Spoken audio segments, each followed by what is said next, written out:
Kung sakali, kaya, yung mga pumunta, tumayo rito ng mga soul winners, kung sakali na bawat isa lang sa kanila ay makapagdadala, hindi na kayo pwede rito.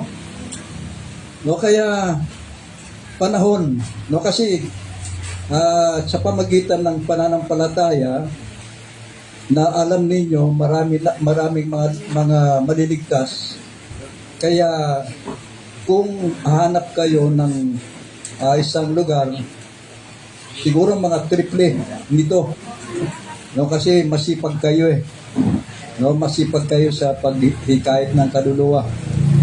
Kaya hindi posible na ang Diyos ang magbibigay sa inyo ng malaking lugar.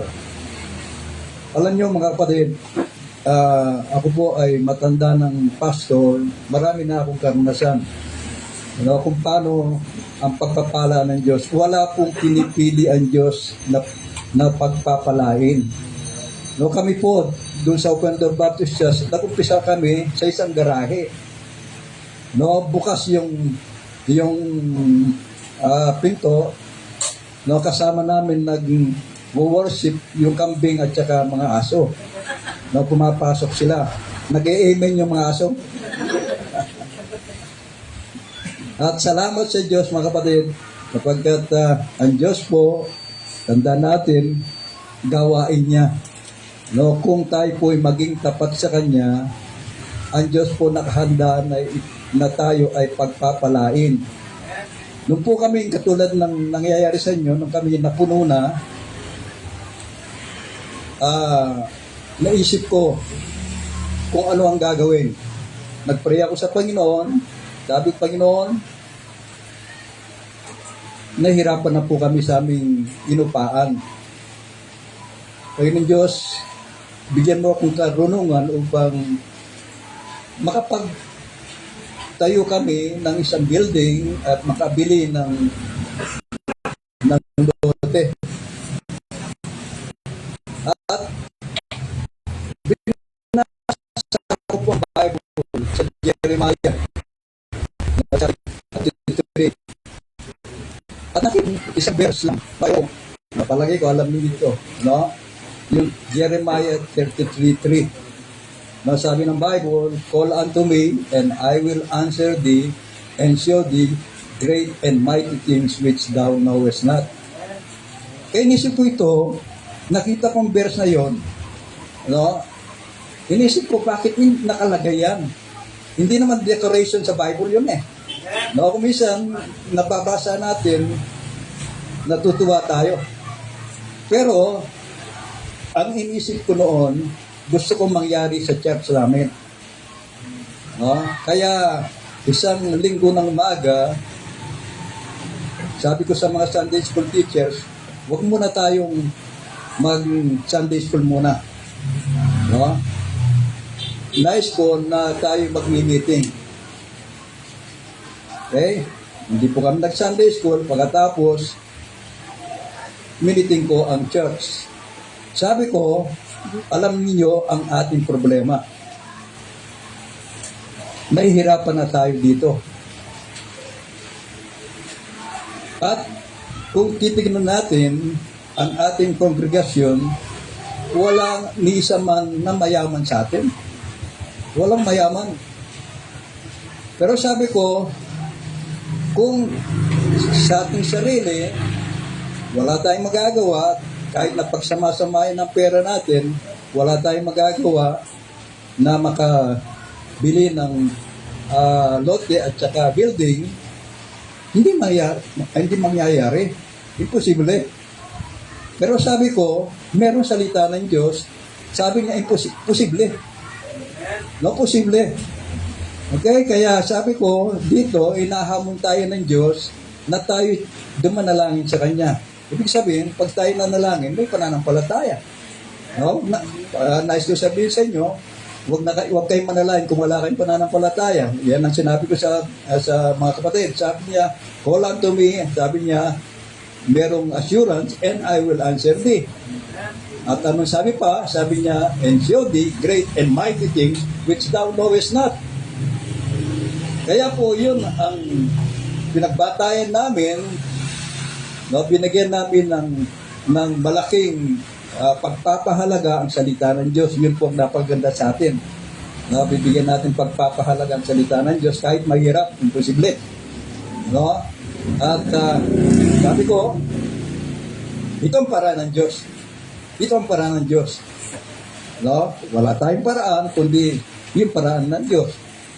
Okay? At sabi ng Bible, no, dun sa 1 John chapter 3 verse 22, whatsoever we ask, we receive of Him, because we keep His commandments and do those things which are pleasing in His sight.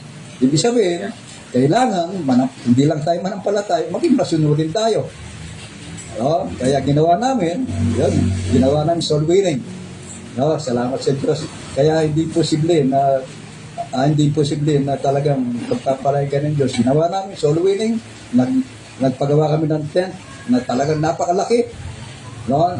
Bawat barangay, kami ay nag-evangelistic meeting. Okay? Lumipas ang 3 buwan. May lumapit sa akin. Isang kapatid na bago pa lang pinagpapala ng Diyos. Lumapit siya sa akin, Pastor, sabi niya, meron po kaming binibili na isang lote dito sa Angeles. Kasi yung mga kapatid, sila ay nakatira lang sa resettlement sa Mabalacat. Sabi niya sa akin, Pastor, pag-pray niyo po, Pastor, na mabili namin yun. Okay, sabi ko, pag-pray ko. Nagpatuloy po kami sa paglilingkod sa Diyos. Ang ginawa pa namin, nagkaroon kami ng maraming overnight prayer meeting.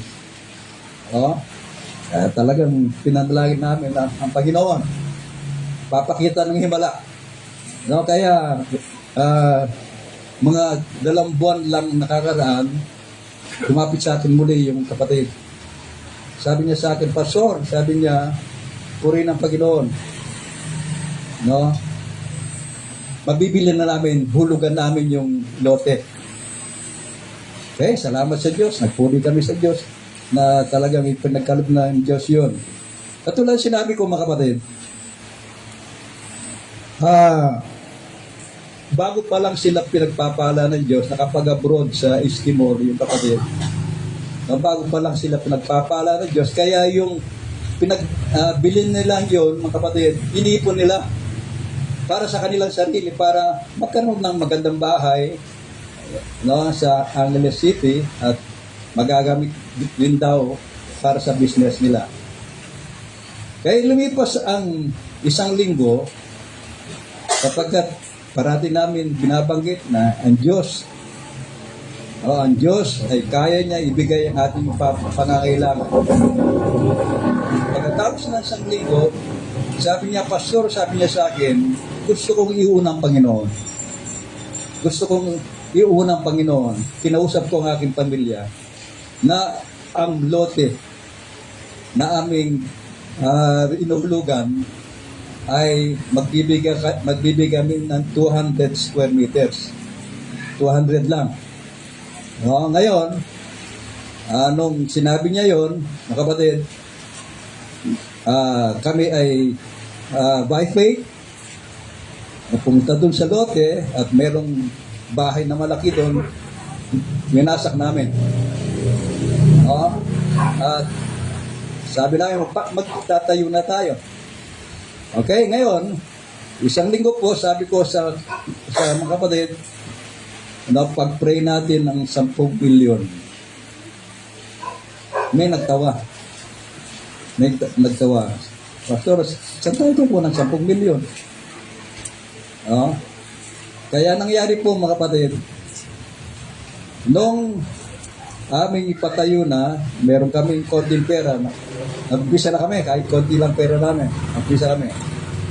Ngayon, habang tinatayo po ang building, mali yung pagkagawa. Sinita kami ng munisipyo. Sabi niya, kailangan may setback. Ibig sabihin, kailangan mayroong konting lugar para sa mga sasakyan. Ganyan siguro, ganyan. No? Kaya po, nag-setback kami. Okay? Sa na diyan hanggang dito. No? Okay, nangyari, nung nag-setback kami, naging maliit na yung 200 square meters. Kaya ngayon, sabi nung nakita ng kapatid, yung asawa niya, kasi pumunta na sa abroad yung lalaki, no, pastor, sabi niya sa akin, sinabi ng aking asawa, tinawag niya ako, sinabi ng aking asawa, lumiit yung ating building. Kaya ibibigay na namin lahat. Bibigay na namin lahat. Kaya po mga kapatid, yung 10 million, no, higit pa sa 10 million ibinigay sa amin ng Diyos sapagkat mga kapatid, no, nagbenta ng kanilang mga ari-arian, mga lahas. Hindi ko sinasabing gawin niyo yan, pero kung magawa yun, gawin niyo. Isang taon sweldo, okay, may nagbenta ng lupa. Kaya po kung pastor, nakita mo na yung building, no? Okay, sa biyaya po ng Panginoon, kapatid, katulad sinabi ko, walang mayaman sa amin.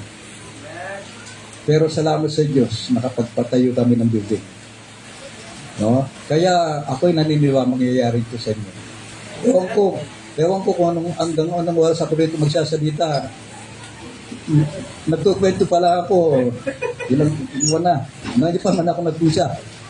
Hanggang anong oras?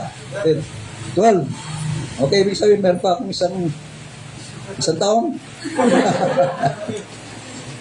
Okay, isang kagalakan mga kapatid na makita namin kayo, no, isang napakalaking blessing sa amin. Ako'y naniniwala, kahit nais kong sabihin sa inyo, no, sapagkat hindi ako propeta, no, pero alam ko kasi yan ang sinasabi ng Biblia. No, kung maging masunurin tayo lang sa Diyos, sabi ng Biblia, whatsoever we ask, we receive of Him, because we keep His commandments and do those things which are pleasing in His sight. Ibig sabihin, kung kayo maging masunurin sa Diyos, walang problema sa mga pangangailangan. No, at ako'y nagpapasalamat, kapatid. No, nandito kayo. Kaya ako, sabi ko sa church ngayon, sabi ko, tayo, mapalad, naka-aircon pa tayo. No, pero yung mga ibang mga churches, katulad nito, no, punong-puno, pagkatapos, wala pang aircon, pawis na pawis sila, pero masaya sila naglilingkod sa Diyos. No, kaya sabi ko sa kanila, mga kapatid, no, huwag mong kabayaan, alisin ng Diyos ang blessing sa atin. Okay? Kaya po, kapatid, ako'y naniniwala ilang taon pa lang, no, ilang taon pa lang na darating, makikita na ninyo ang blessing ng Panginoon. Okay? Okay, kwento pa lang yon. Wala pa yung good luck yun. Alam niyo ako matanda na, sabi ng marami, pag matanda raw ang pastor, mahaba mag-preach. No, totoo yun. Kaya lang, pag mahaba, hindi naimbitahan. Pero, nais ko sabihin sa'yo, kahit hindi nyo ako imbitahan, gusto ko lang talagang ma-share sa inyo yung nais ko na nais ibigay, na pahayag ko ng Panginoon. No, salamat po sa Diyos. Nabanggit po yung Sunday lang ba o itong buwan na ito? Yung ministerial, yung next Sunday. Hindi, ibig sabihin, itong emphasis ninyo tungkol sa soul winning and ministerial. Ngayon lang. Okay. Akala ko kasi nabanggit si Pastor Ed, Pastor Jan, no, sabi niya, soul winning. Okay. At salamat sa Diyos. No, mamaya rin, no, ang ating pag-usapan yung paglilingkod sa Diyos. No, salamat sa Diyos na talagang nakita ko ang sigasig niyo sa paglilingkod sa Panginoon. Kaya ngayong umaga, nais ko magsalita, kapatid, tungkol sa bringing our family and friends to Christ. No, bringing our family and friends to Christ. Tayo po ay tumayo, kapatid. Natin yung Bible.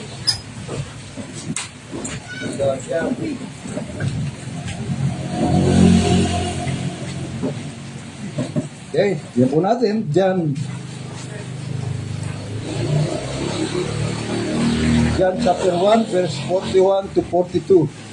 John chapter 1, verse 41 to 42. Okay, nandiyan na po mga kapatid. Okay, nais kong basahin. Kung pwede tayong lahat, mga kapatid, sa verse 41 hanggang 42. Tayo pong lahat, he first findeth his own brother Simon and said unto him, We have found the Messiah, which is being interpreted the Christ. And he besought him to Jesus, and when Jesus beheld him, he said, Thou art Simon, the son of Jonah, thou shalt be called Cephas, which is by interpretation is stone. Tayo po ay manalangin, Panginoon. Salamat po sa oras na ito. Nais po namin, Panginoon Diyos, na ito po ang may taas ngayong umaga, ngayong maghapon, Panginoon, sa aming pananambahan. Panginoon, mangusap ka po, o Banal na Espiritu, Panginoon, sa bawat kapatid, bawat nag-attend dito po sa gawain na ito. Panginoon, tinatanggap ko po, Panginoon, na wala po akong karunungan, wala po akong kapangyarihan, Panginoon. Ako'y nananalig lang po sa iyo, Panginoon Diyos. Ayos ko po, pagpalain mo po, Panginoon, ang iyong mga salita ng mahayag. Tunay nga po, Panginoon Diyos, na itong mga salita mo ay maging pakinabang po namin, maging kalakasan po namin, maging inspirasyon po namin sa paglilingkod po sa iyo. Salamat po sa church nito. Salamat kina Pastor Kenneth, siya at ang kanyang asawa, Panginoon, sa kanilang matapat na paglilingkod po sa iyo. Bagamat, Panginoon, alam ko po, iniwan po nila ang karamihan sa buhay, Panginoon, upang sila po, Panginoon Diyos, ay maglingkod. Panginoon, meron pong kahirapan sa ministry. Ngunit, Panginoon, salamat po, hindi po mababayaran ng salapi ang paglilingkod po sa iyo, Panginoon. Hindi po mapapantayan, Panginoon Diyos, ng isang lipunan na ito ang kaligayahan ng paglilingkod po sa iyo, Panginoon. Kaya, Panginoon, aking dalangin na i-bless niyo po ang church na ito. Palain niyo po ang bawat isa po sa amin sa oras na ito. Ipandalangin sa Panesis. Amen. Okay, sino po sa inyo, mga kapatid? Pwede lang po, pwede na kayong tumayo. Sino po sa inyo? Tumayo. Mali. Hindi kasi, sinusum ko kasi. Yan na po sinasabi ko eh. No, sabi ko sa aking asawa, pag medyo para-pareho ng sinasabi ko, no, alam na natin gagawin natin. Magre-resign na ako. Pero siguro nagkamali lang ako talaga. No? Okay. Nagpalusot pa ako, no? Okay. Sino sa inyo ang nagnanais na marigtas ang buong pamilya ninyo? Pwede ba taas ang inyong kamay? Okay, salamat sa Diyos. Sino sa inyo ang ama dito? Ama. Okay? Ama. Yung ama. Dapat yung babae na nagtaas. Ama. Okay, nanay. Okay. Ate. Kuya. Okay, salamat. Alam mo mga kapatid, may pangako ang Diyos. No, dun sa Acts 16:31. Ang sabi niya, believe on the Lord Jesus Christ and thou shall be saved. Anong susunod? And thy house.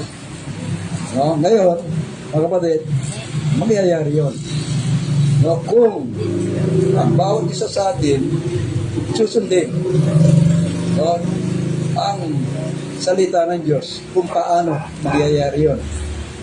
Okay, sabi po rito, mga kapatid, okay, sorry lang, sinasabi ko po kasi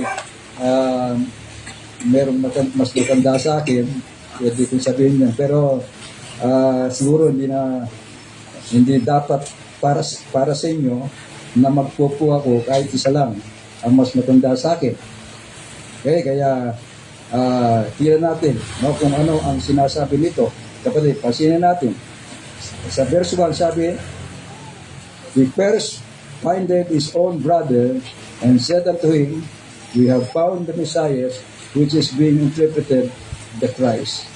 Kaya dito po, pansinin natin, nais kong magbigay ng tatlong bagay kung paano mangyayari na maakay natin ang ating mahal sa buhay sa Panginoon. Tingnan natin, tatlong bagay. Una, the soul winner's task. Ang gawain ng soul winner. Tingnan natin ang gawain niya. Tingnan natin, dito sa verse nito, mga kapatid, nais kong pansinin natin yung dalawang salita rito na napakahalaga na dapat natin gawin para may kahit natin ang ating mga mahal sa buhay. Tingnan natin, ang unang salita rito, sabi, he first, yung salitang first. First. Kung sakali na merong sakuna o kaya panganib na darating sa atin, tanong ko sa inyo, sino ang unang ililigtas ninyo? Ulitin ko, no? Kung sakaling may darating na sakuna o panganib na dating sa atin, sino ang unang ililigtas nyo? Family. No, mahal sa buhay. Alam niyo mga kapatid, si Andrew, yan ang nararamdaman niya. No, naalala niya agad ang kanyang kapatid. Kaya sabi rito, he first. Ibig sabihin, tayong mga mananampalataya, mga kapatid, oo, maganda talagang mag-soul winning tayo. Pero, dapat mauna yung ating mahal sa buhay. No? Katulad sinabi ko, kung nagmamahal tayo sa ating pamilya, sila ang kailangan na sila ay bahaginan natin ng salita ng Panginoon. Nung ako'y naging Kristiyano, yun agad-agad. No, inisip ko yung aking mga kapatid. Na ako kasing panganay. No, inisip ko yung aking mga magulang silang naunang naligtas. Pero hindi pa kami ligtas noon. No, pero nung ako'y naligtas, naalala ko itong aking mga kapatid. At binahaginan ko sila. Okay, tingnan natin, Luke chapter 8 verse 39. Sabi rito, return to thine house. Patingin natin, sabi niya, return to thine house. Magbalik ka sapagkat itong taong ito ay ginawan ng Diyos ng dakilang bagay, no, nakilala niya si Kristo. Ngayon, sabi ng Panginoon sa kanya, return to thine house, to thine own house. Oh, wala po yung kapampangan. Return to thine own house.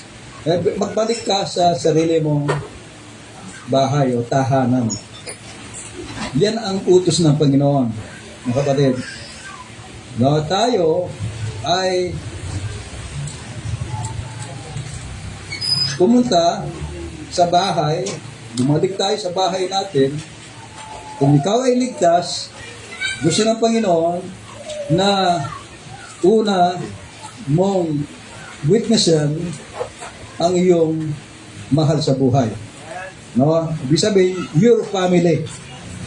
No, sabi niya, return to thine house and show how great things God has done unto thee.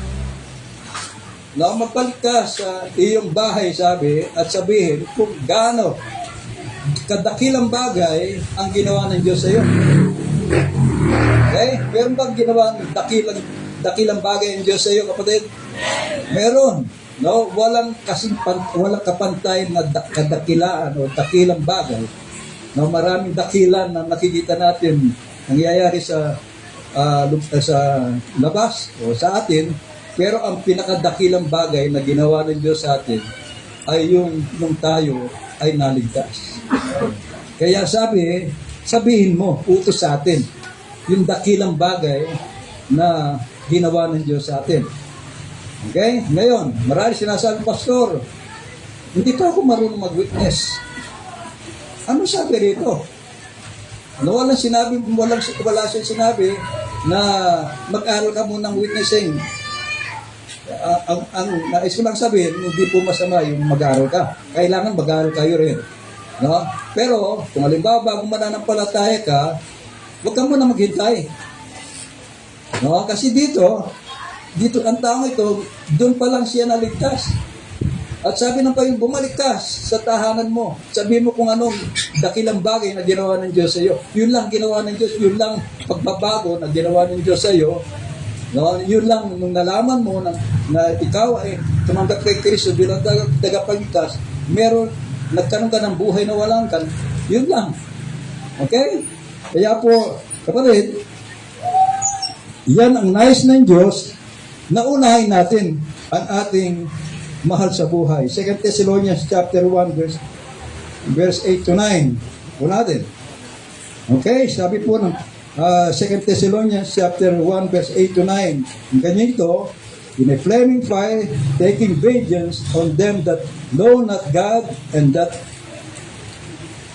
obey not the gospel of our Lord Jesus Christ, who shall be punished with everlasting destruction from the presence of the Lord and from the glory of His power. Nais kong tingnan natin, mabuti mga kapatid. Mamahal niyo ba ang inyong tatay, nanay, kapatid? Mahal niyo? Alam ko mahal ninyo.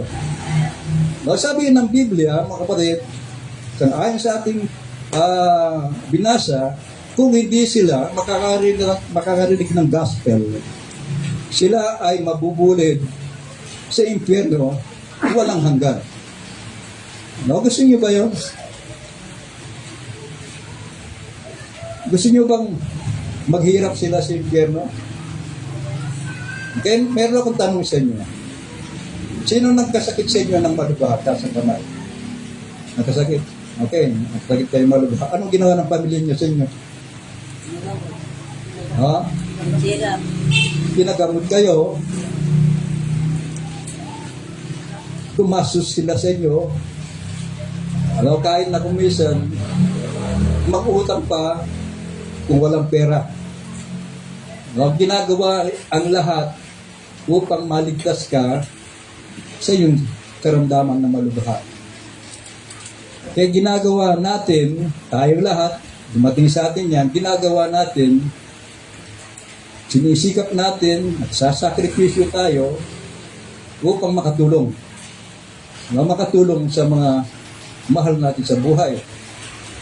Kaya ngayon, isang bagay na nais kong sabihin sa inyo, hindi lang yan dapat ang ating titignan yung physical na sitwasyon ng inyong mahal sa buhay.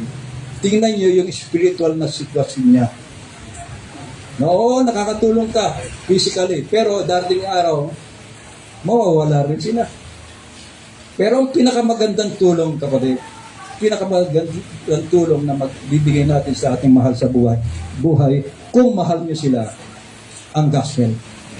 Ang salita ng Panginoon. Ngayon, mahal nyo ba? Kaya gagawa kayo ng paraan at magsisikap kayo na sila ay bahaginan ng gospel ng Panginoon. Sa Luke, signan natin, Luke chapter 16 verse 23. Luke chapter 16 verse 23. Sabi po, mga kapatid, nais ko tingnan natin. Sabi po, alam ko, napag-aralan ninyo ito, yung si Lazaro at yung mayaman. At dito, yung mayaman, tingnan natin kung anong nangyayari sa kanya sa impyerno. Sabi rito, and in hell, he lift up his eyes, being in torments. Sabi po nila, mga kapatid, pagkatapos na pagkit ni Pastor kanina, sabi ng marami, pag ikaw namatay na, wala na. Wala na. Okay, pero dito, makita natin, mga kapatid, itong mayaman na ito ay namatay at nung imulat niya kanyang mga mata, sabi po mga kapatid, siya ay nasa pagdurusa. No? Sabi niya, siya ay nasa pagdurusa. Sa verse 84, yun natin sabi po, and he cried and said, Father Abraham, have mercy on me and send Lazarus that he may dip the tip of his finger in water and cool my tongue, for I am tormented in this flame. Ibig sabihin, kahit konting patak lang ng tubig, gustong-gusto na niya. Bakit? Matindi yung torment, no? Yung pagdurusa na kanyang dinadanas. Hindi ba kayo mga magulang, mga kapatid, kahit na siguro hindi magulang, pag may sakit yung inyong mahal sa buhay o anak, malubha ang sakit, hindi ba hindi kayo mapakali? No? Lalo-lalo tayo mga magulang. Kaya nais kong sabihin sa inyo, kapatid, no, darating ang araw kung magpapabaya tayo na hindi po bahaginan ang inyong mahal sa buhay. Sabi po rito mga kapatid, no, araw at gabi sila ay nagdurusa. Hindi ba masakit sa atin? Na sana po, kapatid, masikapin natin na sila ay idala sa Panginoon. Kaya po, yan ang isang bagay na una, sabi po, first, no, yung ating idala sila sa Panginoon. Okay? Kaya po, ang aking dalangin, mga kapatid, mga soul winners, na pinakamagandang gawin ninyo, mauna ang iyong pamilya. Kaya susunod, tingnan natin, di lang yung family, kundi your friends. No, your friends. Mark 5:19. Sabi po, Mark 5:19, howbeit Jesus suffered him not, but saith unto him, go home, sabi po, to thy friends. No? Sino ang mayroong kaibigan dito? Kaibigan? Okay. Okay. Sino sa inyo nang inutangan ng kanyang kaibigan kapag nangangailangan siya? Sino ang inutangan? Okay. Sino ang inutangan at nagbigay? Okay? Alam nyo, may pagkakataon kasi kaibigan tayo eh. No, ang kaibigan, sabi ng Bible, no, love it at all times. Lagi sabihin, yung kaibigan, talagang tumutulong sa kanyang kaibigan. No, mahal niya kasi. No? Ngayon kapatid, kung nakakatulong tayo sa ating kaibigan materially, mas makakatulong tayo sa ating kaibigan spiritually. No? Yung pinakamalaga, yung tinutulong mo sa kanya, no, nawawala, nauubos. Pero yung itutulong mo sa kanya, gospel, wala hang ganyang kaligayahan. No? Kaya napakaganda kapatid kung ikaw ay tunay na kaibigan, i-share mo ang salita ng Panginoon o ang gospel sa kanya. Okay? Salitang he first, yung salitang first. Pangalawa, ano yung susunod na salita? Find it.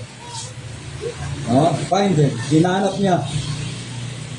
Na dito makita natin si Andrew, no natagpuan niya ang Panginoon kasi Kristo, mga kapatid, narinig niya, naligtas siya, hindi siya huminto.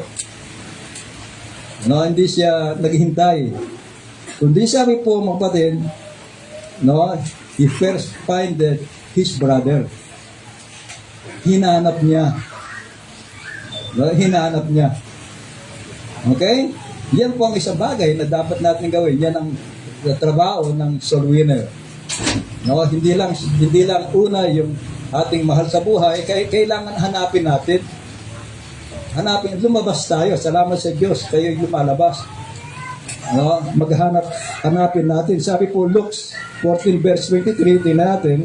Sabi dito, and the Lord said unto the servant, go out into the highways and hedges and compel them to come into that inn, that my house be filled. Salamat. Puro na ito. No? Puno na kayo. Okay. Ibig sabihin, sabi po, go out. Lumabas kayo. No? Sa mga daan, sa lansangan. At sabi, compel them to come. No? Pilitin. Okay? Kung minsan sinasabi, hindi po kami namimilit. Pero di yung sabi, pilitin. Ibig sabihin, pagsikapan. No, kasi kung minsan yung ang salitang pilitin, minsan hindi maganda sa kanilang mind. No, pero tayo mga kapatid, kailangan pilitin. Ibig sabihin, gawin natin ang ating makakaya upang sila ay maligtas. Okay, nabanggit po ni Pastor, no, kung bakit nandito sila. Magandang buhay nila, pero nagtatsaga sila rito na maghikayat ng kaluluwa. Ibig sabihin, gumagawa po ng paraan ng Diyos. Merong paraan ng Diyos upang makahikayat na tayo ng kaluluwa. Hanapin sila kahit na merong kahirapan ang ating paglilingkod at pag-soul-winning. Sabi, and the Lord said unto the servant, go out. No? Ikaw ay lumabas. Kailangan lumalabas tayo. Mga kapatid, ang ating Panginoon Kristo, lumabas siya sa langit. Bumaba siya sa langit. No? Sa Luke 19:10, sabi, for the Son of Man is come to seek and to save. Sabi ko, which was lost. No? Bumaba siya. No?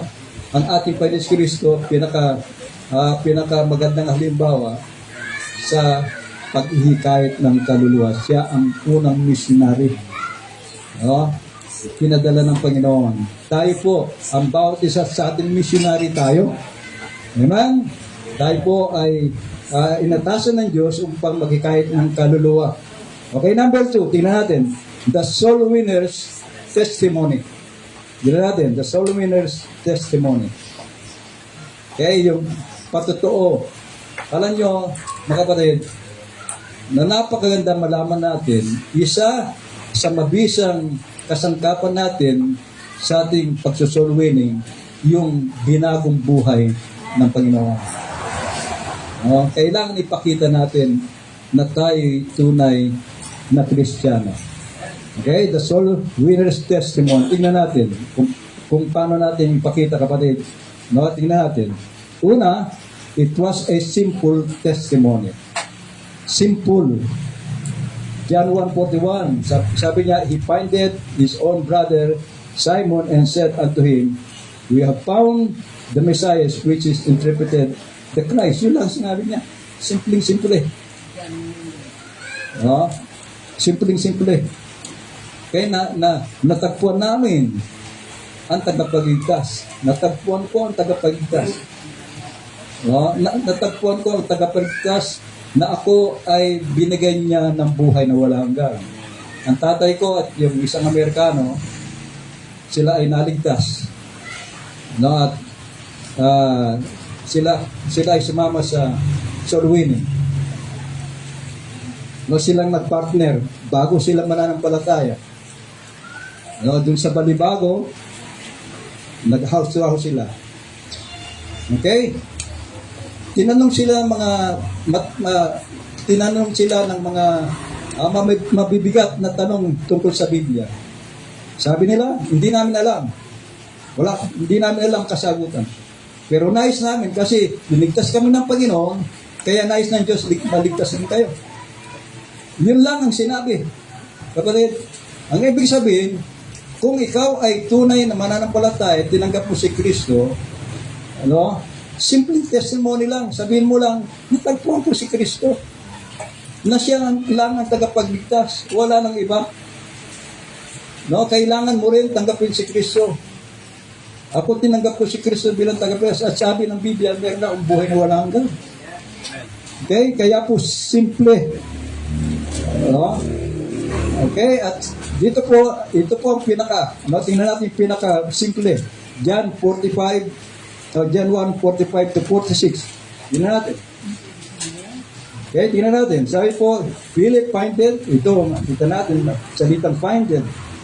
No, sabi rito, Philip findeth Nathanael and said unto him, we have found him of the whom Moses in the law and the prophet did write, Jesus of Nazareth, the son of Joseph. Tingnan natin sa verse 46. And Nathanael said unto him, can there any good thing come out of Nazareth? Philip said unto him, come and see. Yun lang. No, hindi mapaliwanag. No, sabi nung kausap niya, si Nathanael, sabi niya, wala pa akong nakita lumabas na mabuti, no, doon sa Nazareth. Okay? Hindi siya maniwala. Pero anong sinabi ni Philip? Come and see.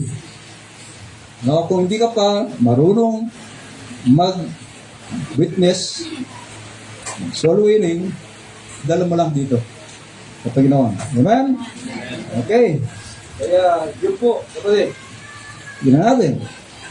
Hindi lang, it was a simple testimony, kundi it was a sure testimony. Sure. Okay? Sino sa inyo ang sure na sila'y ligtas? Taas ang kamay. Puri ng Panginoon. Kasi kung hindi ka sure, paano mo sasabihin? No? Natanggapin mo si Kristo, ikaw'y maligtas kung hindi ka ligtas. Okay? Kaya kailangan, no, sure ka. Amen? Nais kong sabihin, no, lahat ng tunay na nampalataya kay Kristo Jesus lamang, nagsisi ng kasalanan at binuksan ang kanyang puso at tinanggap si Kristo, no, siya ay ligtas. He that hath the Son, sabi, hath life. No? Yung tumanggap kay Kristo ay may buhay na walang hanggan.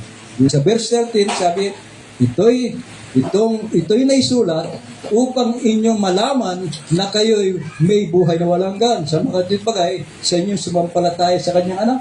Ibig sabihin, no, kung ikaw ay tunay na tumanggap kay Kristo bilang tagapagligtas, ligtas ka. Amen?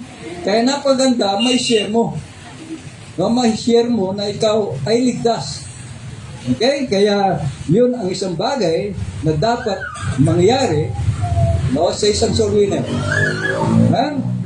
Kaya salamat sa Panginoon. Sabi ng Job 19:25, natin. Job 19:25, sabi po, mga kapatid, for I know that my Redeemer liveth, and that he shall stand at the latter day upon the earth. Salamat sa Diyos, may katiyakan.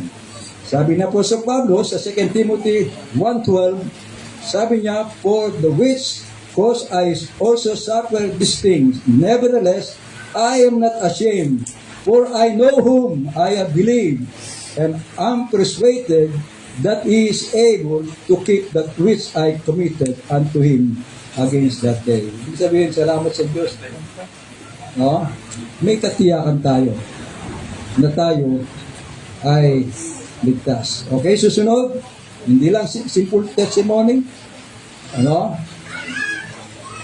Hindi lang sure testimony, kundi sabi po, kapatid, pansin natin, it was a sanctified testimony. Isang pinaging banal na testimony. Isang bagay na napakahalaga. Marunong ka man mag-soul win, witness, na marunong ka man memorize mo man ang maraming mga verses. Pero kung ang buhay mo, no, ay hindi ka aya-aya sa harapan ng Diyos, hindi ka paniniwala ng tao. Kailangan ingatan natin, kapatid. Napakita natin ang ating pagbabago sa buhay natin. Pakita natin na ang Diyos ay pinaka-importante sa buhay natin. Gusto na, sabi ng Bible, let your light so shine before men that they may see your good works and glorify your Father which is in heaven. Yan po ang nais ng Diyos na gawin natin. Sanctified life ang nais ng Diyos sa ating mga soul winners, mga kapatid. Sa Hebrew 12:14-15, tingnan natin. Sabi rito, follow peace with all men and holiness, without which no man shall see the Lord. Okay? Kung wala po yung holiness, yung kabanalan, hindi po makikita ang Diyos sa ating buhay. No, magiging twinkling symbols lang tayo, kapatid. No, kung marunong man tayo, no, hindi po magiging epektibo. Dapat yung ating sinasabi nakikita sa buhay natin. No, pag sinabi natin, kaibigan, tanggapin mo si Kristo at babaguhin ka ng Panginoon, pero kung walang pagbabago. Kaya meron pong nagtitinda ng biton na sapatos. Sino sa inyo noon may biton eh? Kayong mga matanda, alam niyo yung biton? Okay, nagtitinda ng biton na sapatos. Sabi niya, pag binili niya ito, sabi, tiyak nakikintab ang inyong sapatos. No? Okay? Tinulungan siya ng maraming tao. Sabi niya, tiyak nakikintab niya ng sapatos. Pero, kapatid, nung sila'y tumingin sa kanyang sapatos, hindi makintab. Hindi makintab. Nung nakita yung sapatos, umalis. Walang bumili. Mga kapatid, ganun po. Kailangan ipakita natin yung pagbabago sa buhay natin. Ipakita natin na pinakamalaga ang Diyos sa atin. Ipakita natin na talagang may pagkakaiba sa di mananampalataya. Kaya napakalaga yun, kapatid. Okay, lastly na tayo. Okay, wala pang isang oras, kapatid. Pastor, pero tira natin. Okay, lastly, the soul winners triumph.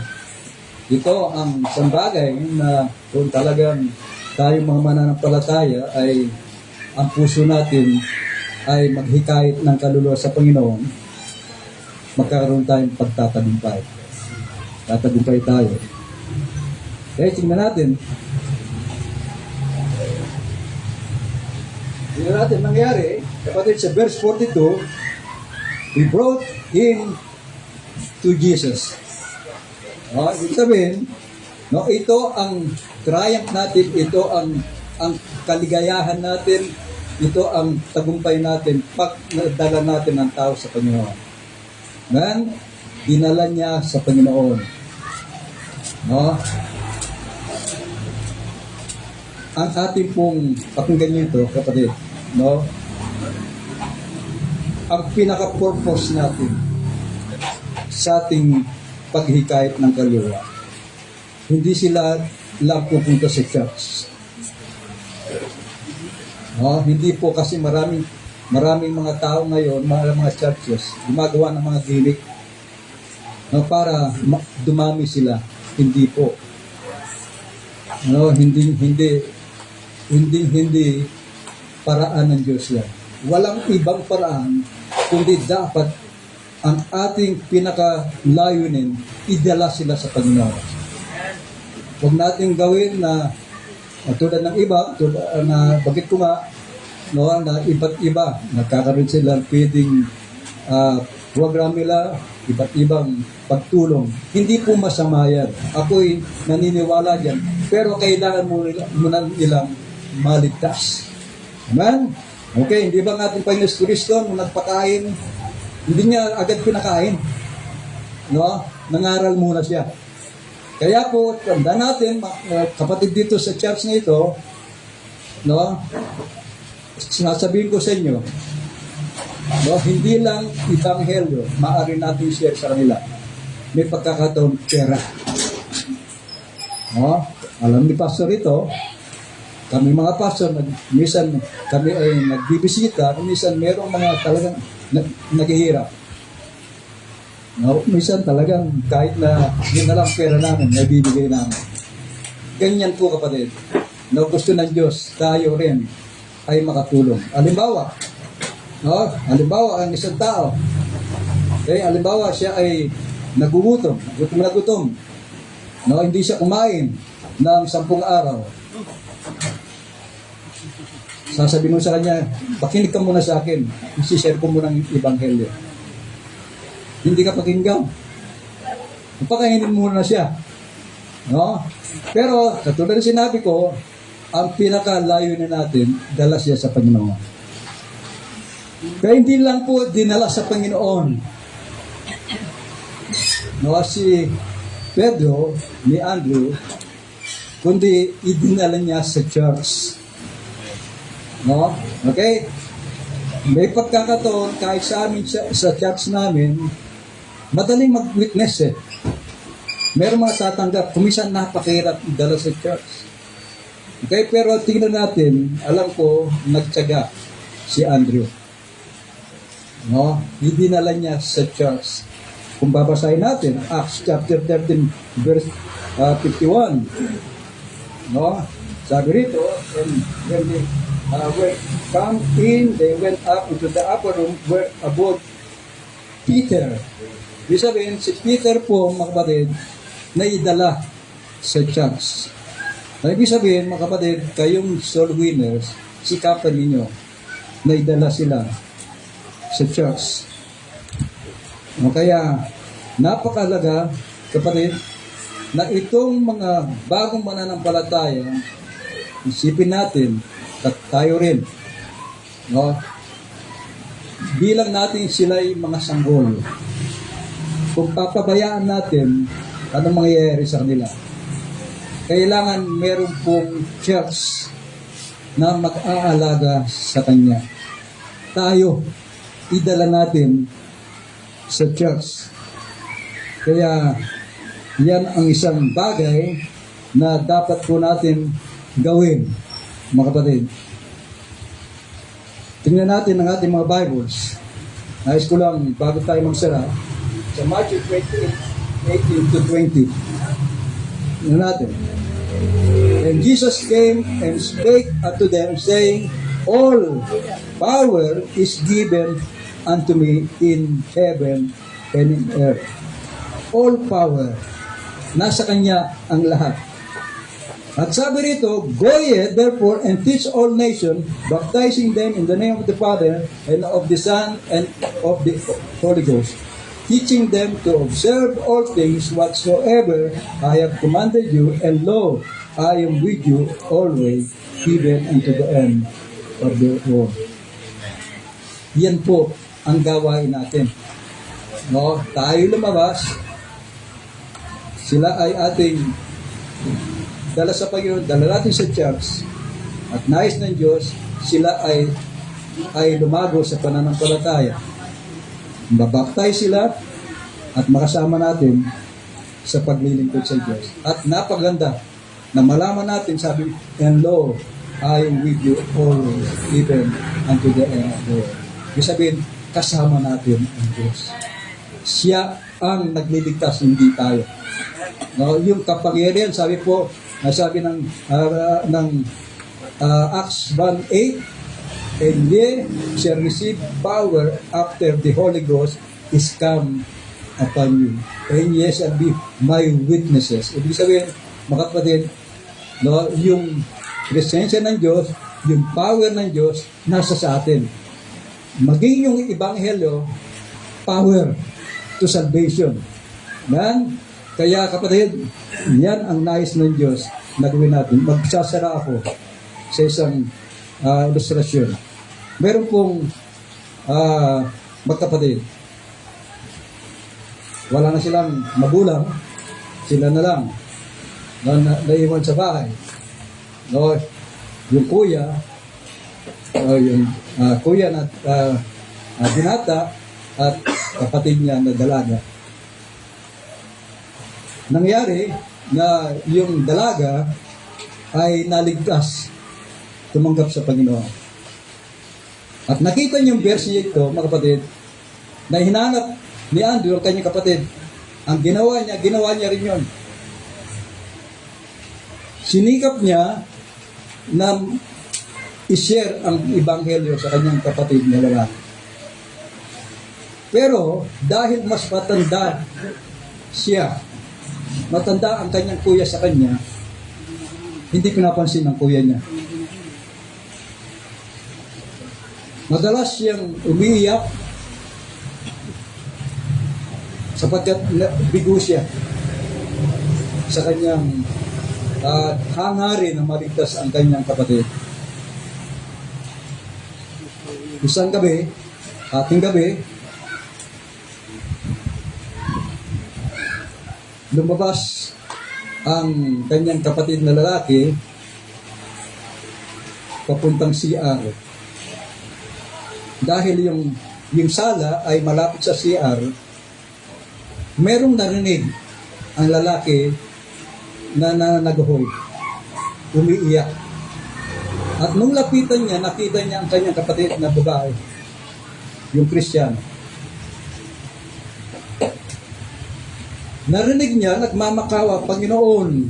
Sabi niya, ako ay nagmamakaawa sa iyo.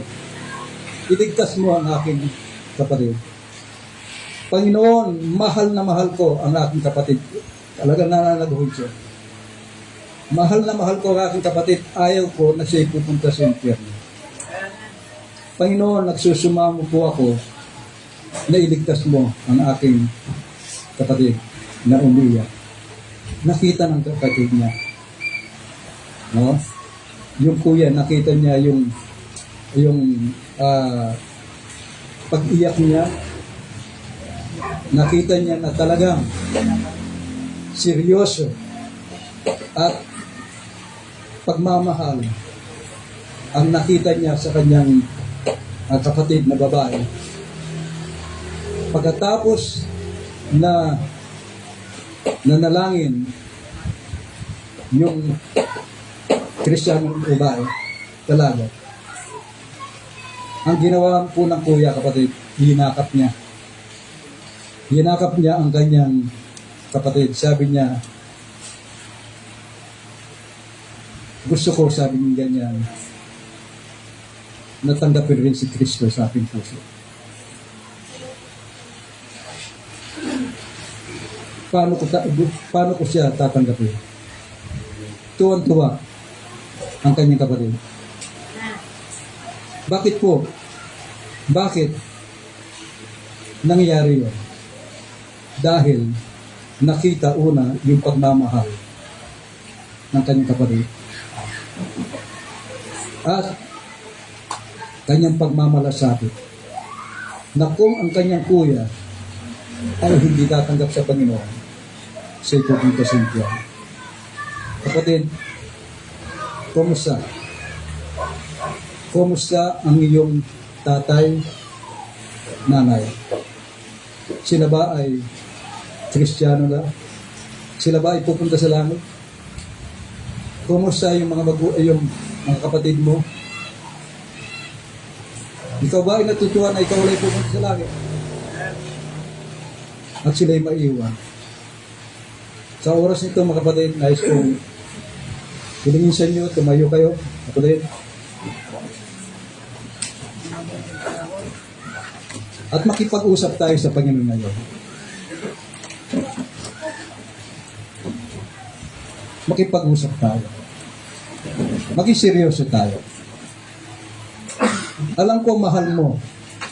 Mahal nyo ang iyong mga mahal sa buhay. Lalo na yung mga magulang ninyo at kapatid. Alam ko, mahal nyo sila.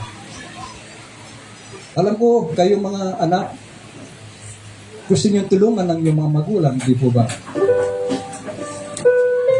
Madalas, nahihirapan sila sa trabaho. Madalas, kakainin nila isang bagay, ngunit hindi na nagagawin yun, ibibigay pa sa inyo. Bakit mahal kayo nila? At mahal natin ang ating mga magulang at kapatid. Bakit hindi ka lumapit sa Diyos ngayon, sabihin mo, Panginoon, mahal ko po ang aking pamilya. Ayaw ko po, Panginoon, na sila ay pupunta sa impyerno at ako ay pupunta sa langit. Sabi po ng Biblia, mga kapatid, they that sow in tears shall reap in joy. Yung pong nabanggit kong dalaga kanina na Kristyano, na naghoy siya sa Panginoon, nanangis siya, umiyak siya, iniyakan niyang kanyang kapatid. Pero nagbunga yung kanyang pag-iyak na may pagmamahal, naligtas ang kanyang kapatid. Ganyan ang nais ng Diyos. Ipakita natin ang tunay na pagmamalasakit natin, pagmamahal sa ating mga mahal sa buhay. At ako'y naniniwala na sila ay maliligtas. Makakasama mo sila sa langit. Bago po si Pastor.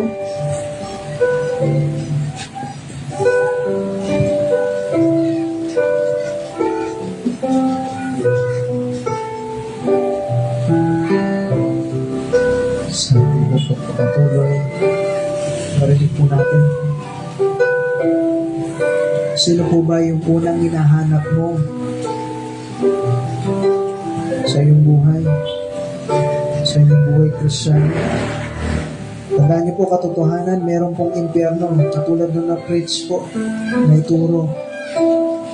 Inuuna mo ba na, Panginoon, yung mga mahal ko sa buhay, tulungan niyo po na maligtas po sila. Kumusta tayo sa patutuo natin sa Panginoon?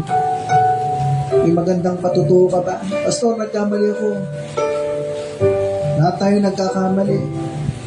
Pwede mo bang ayusin at patuloy na magkaroon ng magandang patutuo? Para makita ng mga mahal natin sa buhay na seryoso tayo. Gaano ka kaseryoso sa buhay Kristyano? Iniiyakan mo ba talaga yung mga mahal mo sa buhay para sila makakilala talaga sa Panginoon? O kailangan mayroong pang mamatay muna bago mo maisip, ma-realize sa sarili mo na mayroong impyerno? Pastor, hindi kami naman close eh.